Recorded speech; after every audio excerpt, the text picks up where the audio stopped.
This is Earl Nightingale, and I want to take just 13 minutes of your time to tell you about the most interesting and successful people in the world, the people who belong to the top 5%.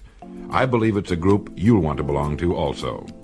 First, let me explain who belongs to this group now, and it's right here that you may as well prepare yourself for a shock. I want you to get a mental image of 100 young men standing in a line. These men are all 25 years of age. The world is ahead of them. Each of them has as much opportunity as the rest. They live in the richest country on earth, truly a land of abundance. Now, answer this question. What will have happened to these 100 young men by the time they're 65 years of age? In other words, let's turn the clock ahead 40 years. What do you think will have happened to these 100 men who started even at age 25? It's interesting, isn't it? Well, here are the statistics. By the time they're 65, 1 will be rich. 4 will be independent for life. 5 will be working. 36 will be dead. 54 will be dependent. Let me repeat those figures so that you can get them firmly in your mind. 40 years after 100 young men start even at age 25, 1 is rich. 4 are independent. 5 will be working. And all the remaining survivors, 54, will be dependent on others or an agency for their support. So 5% makes the grade in life. This is the top 5%, and hence the title of this record. To ask you if you want to belong to the top 5% is really unnecessary. Of course you want to belong, and perhaps you already belong. When you discovered that only 5% of our people make the grade financially, were you shocked? You should have been, because this is really a serious indictment. Look at it this way. If you practiced playing the piano 8 hours a day, 40 hours a week, 50 weeks a year, for 40 years, I know you'll agree that you would be an accomplished pianist. Or what if you practiced anything, 8 hours a day, 5 days a week, 50 weeks a year for 40 years? Medicine, law, selling, agriculture, teaching, carpentry, writing, anything at all. In 40 years, you can become an expert at anything, right? Of course.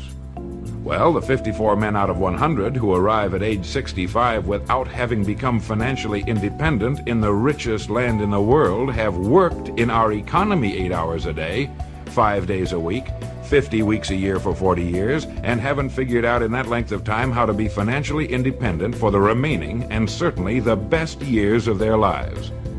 Why? How is this possible? Financial independence is certainly not a matter of luck. It's a simple matter of planning. How much money do you suppose the average man earns in 40 years? Well, going by present statistics, a man of even very average income should earn in excess of $200,000. That's a fifth of $1,000,000. That's a fortune. Where does it all go? Well, while you're pondering this question, let me tell you what the experts say. They say that only 5% makes the grade because that's the group that does not conform. That's the group that does not follow the crowd. Let's take a quick look at conformity today and see what it can mean. If we conform, that is, if we act like everybody else, the odds are about 95 to 5 that we'll miss the boat too. Why do people conform? Well, not too long ago, the great Nobel Prize-winning Dr. Schweitzer was asked in London, "Doctor, what's wrong with men today?" And the great doctor replied, "Men simply don't think." And that's the answer. Men conform because it seems like the easy thing to do, and because they've been taught to conform. From the time they were born, all through school, they were told what to do. They wanted to be liked, to belong to the group. They dressed, played, and acted like the other children. They didn't want to be different because children are sometimes cruel to those who are different. They spent, let's say, at least 18 years learning to conform to their group. Then came the service. Again, they were told what to do. Again, they must conform. Suddenly, a man is out of service, out of school, and on his own for the first time. Now, what's the most natural thing in the world to do? Right. It's to look around and see what the other fellows are doing. Since we've always been told what to do, why should we start thinking for ourselves at age 25? So he gets a job, and again looks around to see how the other fellows are doing their jobs. Now, since it seems to be a part of human nature to do no more than a person has to in order to get the weekly paycheck, again he conforms. Now, we know he has 40 years to become great at what he does. Plenty of time. But does he do it? Not if he follows the crowd. Not unless he decides to join the top 5%. If we follow the crowd, we haven't got a chance. If we think independently and follow our good ideas with action and stay with it, nothing in the world can keep us from succeeding. Now, if you don't mind turning this record over, I'll tell you how you can become financially independent. How you can see to it that you'll never have to worry about an income again as long as you live. Now let's look at the big picture calmly and analytically. Since statistics prove only 5% makes the grade financially, in a country where there's more than enough to go around, all the rest must be doing something wrong. And what do the leading educators and experts say is wrong with most people today? They just don't think for themselves. They simply do not look at life as a complete thing with a beginning, a middle, and an end. Well, it's obvious then that if we don't want to conform, because by conforming we miss the financial boat, we must think. We must think now, before it's too late. There are only two things that can contribute to financial success. The first is the work we do for a living, and the second is the amount of money we save, since it's only by saving money that it can be accumulated and put to work for us. You see, by logically following the whole thing through, step by step, we get rid of all confusion, doubt, and guesswork, and we're left with two jobs that anyone can handle. One, the work we do for a living, and two, the money we can save.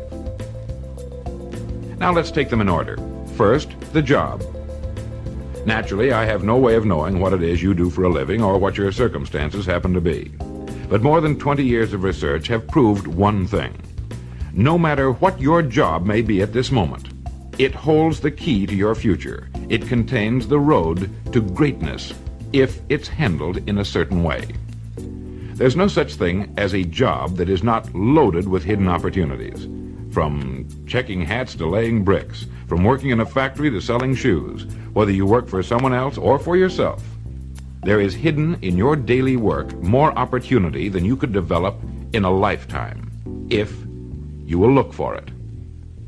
How many ideas do you think you could get in a single day if you really started to think?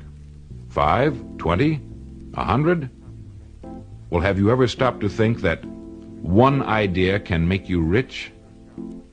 How do you think your job will be handled 10 years from now? Can you do it that way now? What improvements will be made in your industry during the next 50 years? You know that improvements are inevitable. Someone's going to have to come up with them. Why not you? What's the history of your job? How did it begin? How did your industry begin? Do you know as much about your job and industry as a doctor knows about medicine and its history? You really should, you know. Have you given the same work and dedication to your job that an attorney has given to the study of law? You see, whatever it is that you do for a living is your profession. There's no such thing as one job or profession being more honorable or better than any other. It is all in the way we look at what we do. It is our attitude that makes the difference. How long do you think it would take you to know everything there is to know about your job and its application to your industry and our economy as a whole? 5 years? Do you realize that if you attack your job for the next 5 years the same way you'd have to if you were working for yourself, that you can be a national expert on your particular job in 5 years? You see, a person can become an expert at any one particular thing in 5 years, and it's the experts in this country who can write their own tickets. It's the experts who get the ideas. It's the experts who are constantly in demand regardless of economic cycles. Your mind is a great and largely unexplored continent. You own it, and no one else can trespass upon it.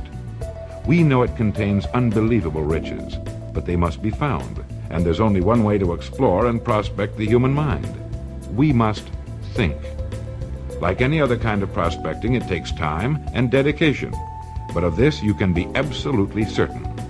If you will begin to do your job as you have never done it before, and think constantly of ways in which it can be done better, you will immediately belong to the top 5%, and you will definitely get the ideas that will guarantee you a great future. Now you might say, why should I knock myself out for the company I work for? This is what the majority says, and remember, it's the majority which always has, and unfortunately probably always will, miss the boat in life. You are actually working only for yourself.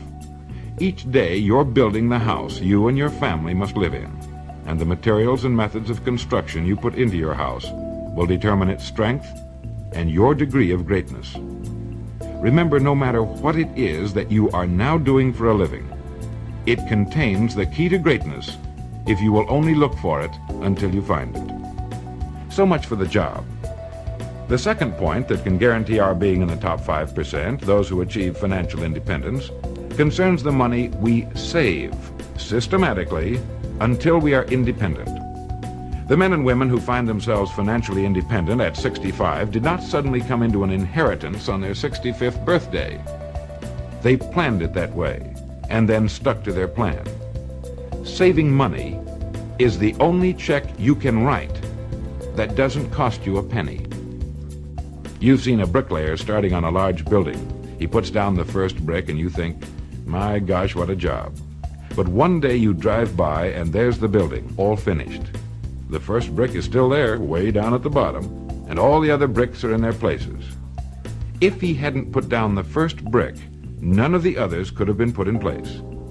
Each brick, small though it is, makes a vital contribution to the finished structure. It's the same with saving money. Unless you're saving at least 10%, preferably more, of what you earn, you are making an extremely serious mistake. Unless you pay yourself at least 10 cents out of each dollar you earn, you are stealing from yourself what can be the most beautiful years of your life. The later years, when you can do all the things you've always wanted to do. You see, financial success has nothing at all to do with the money you earn, but only with the money you save. If you have found this information helpful in any way, will you do the person from whom you obtained this record the courtesy of just a few minutes of your time? Thank you.